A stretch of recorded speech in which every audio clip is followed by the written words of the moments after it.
With the release of the GTX 1650 low profile brings new architectural advancements over the older 1050 Ti, but is it worth chucking into a second-hand HP or Dell small form factor unit that you can manage to pick up on the cheap? Let's find out.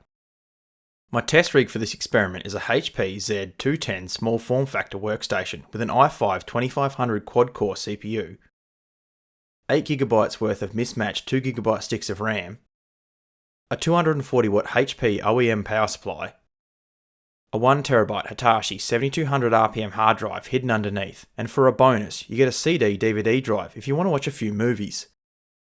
This PC comes with a fully licensed copy of Windows 7 Pro, which can easily be upgraded to Windows 10 for free, so thanks for still supporting that, Microsoft. I picked this unit up for just 79 Aussie dollars from eBay, which is pretty cheap and a good starting platform to build yourself a nice little portable gaming PC. I completely cleaned this PC out and repasted the CPU to allow this rig to perform its absolute best and to get the best temperatures possible inside such a small case. As for upgrades, I recommend chucking in an SSD like this 250GB Samsung Evo 750 I snagged on eBay for $30 that I will transfer the operating system onto for nice and fast boot times and even some space for a favourite game or two. The other upgrade is, of course, this 4GB GTX 1650 low profile graphics card from Gigabyte that is also an eBay purchase for just 215 Aussie dollars during a sale, which is actually cheaper than a 1050 Ti. I should need to iterate this, but I will. Due to this case being small form factor, you can only fit low profile graphics cards, which are about half the height of a standard graphics card and do not require any extra supplementary power from PCIe connectors, instead getting its needed 75 watts from the PCIe lane itself. Adding everything up is just $324, which is crazy cheap for a portable gaming machine that can double as a home theatre or LAN rig. Let's go over some critical information before I install these parts.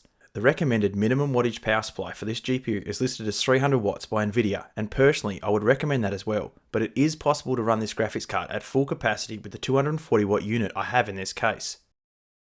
Now, there are higher wattage power supplies out there, but HP motherboards use some proprietary connectors, which means you can only use their brand specific power supply unless you can find some adapters that will work with a normal power supply, but alternatively, there are higher wattage HP power supplies, but they cost a lot more than they should, making it a pricey investment.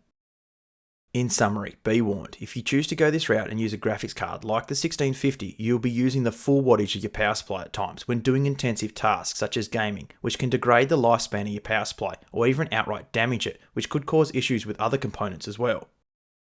If you do not want to take that risk, but still want to game on something better than integrated graphics, your best option is the lower powered GT1030, which will still allow you to game, albeit at lower graphical settings. One last thing. Adding in a low profile graphics card to just any small form factor PC, whether it be Lenovo, Acer, HP, Dell or any other brand, may not always work, as some manufacturers block out add-in cards such as graphics cards in their BIOS on certain models, so it is best to check forums or other YouTube videos to see if a specific model of small form factor PC can support this type of an upgrade. Now all that's out of the way, which should answer the majority of questions I keep getting on these sorts of videos, and I won't be answering any compatibility questions in the comments. Let's install the upgrades.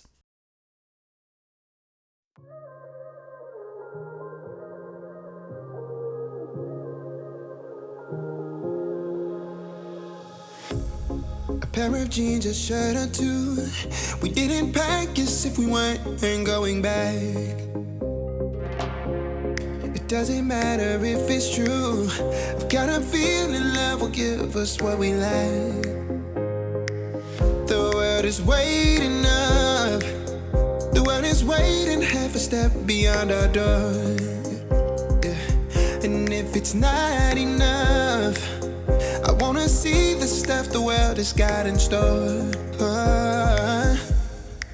I wanna take it all in, I'm falling. The cityscape by night, wanna catch in my photos. Where you go, every corner twice. All games were tested at 1080p with the settings used listed under the game title. Now let's benchmark this little desktop and see how far we can push it.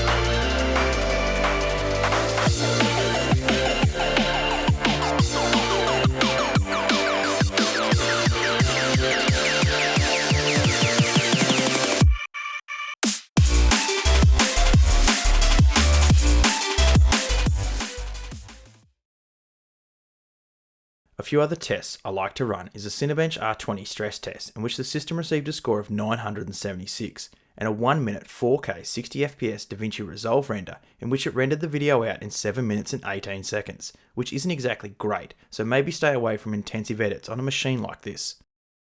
Temperature wise, the CPU idled at 40 degrees and reached a maximum of 81 degrees after 20 minutes of 8 at 64, which is a little toasty, but thankfully that's after a stress test, not a real world scenario. Meanwhile, the GPU idled at 33 degrees and reached a maximum of 86 degrees after 20 minutes of Heaven 4.0, which is the highest temperature NVIDIA allows, so the card did throttle its boost clock speed down to about 1695 MHz. In conclusion, unfortunately the CPU did become a bottleneck in certain games, which caused stuttering and actual game freezes, which leaves some graphical performance on the table, so it is best to look for a small form factor PC with some newer hardware to pair better with the 1650 if you plan on doing this yourself. If you are willing to accept the risks of this setup, it is an easy and cheap introduction into PC gaming without having to build a full computer on your own, which can be a daunting task and puts many people off joining the PC gaming community. These small form factor PCs are constantly on sale on places like eBay, Gumtree and Facebook Marketplace in a variety of configurations to suit your needs, and components such as CPU, RAM or hard drive can sometimes be upgraded, so if you can find a good deal on a compatible component, you can really tailor the overall configuration to your needs. If you enjoyed this video, leave a like, and if you really enjoyed it, please consider subscribing for more PC builds and other content in the future. If you have a suggestion, question, or criticism, leave a comment, and thank you very much for watching.